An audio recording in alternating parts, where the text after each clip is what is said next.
Many test takers worry about the number of words they should write in each task of the writing test. There is a word counter that lets you know precisely how many words you have typed, but that doesn't mean that there are strict rules about exactly how many words you must write on the writing test. The instructions in both tasks say that you should write about 150 to 200 words. But that makes some test takers wonder what will happen if they write 145 words or 207 words. Will they lose points? The thing to remember about the writing test is that you are not being assessed on the number of words that you write. It's the quality of your written expression and whether you're able to fully follow the instructions that matters. Some people are able to express a lot using just a few words. Others use a lot of words without expressing very much. In general, it's a good idea to write close to 200 words. If you only write 145 words, it's quite likely that your response will seem undeveloped. The problem here isn't the word count itself.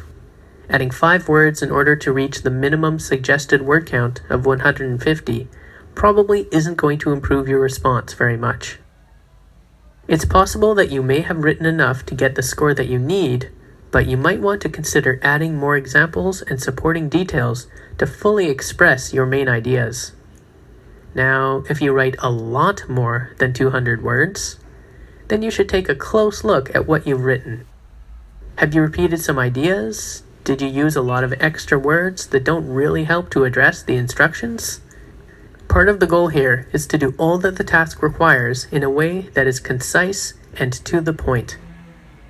Remember that the writing test is measuring your ability to express yourself in ordinary day-to-day situations. In Task 1, you'll be writing an email, and in Task 2, you'll be responding to survey questions. The reality of modern life is that everyone is really busy, and that written communication has to be clear and concise in order to be effective. When you write an email in real life, it's important that you say enough to fully express your thoughts. But if your email is too long, then your reader may not have the time or patience to read it all.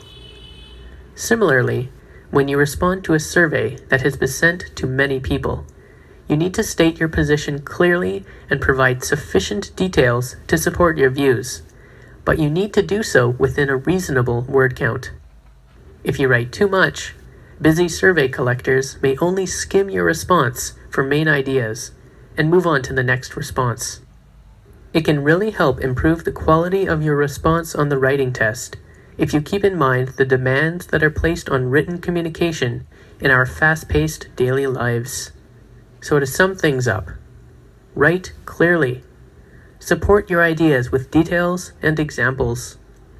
Avoid unnecessary words and phrases. It's much better to focus on these points rather than the exact number of words that you have written.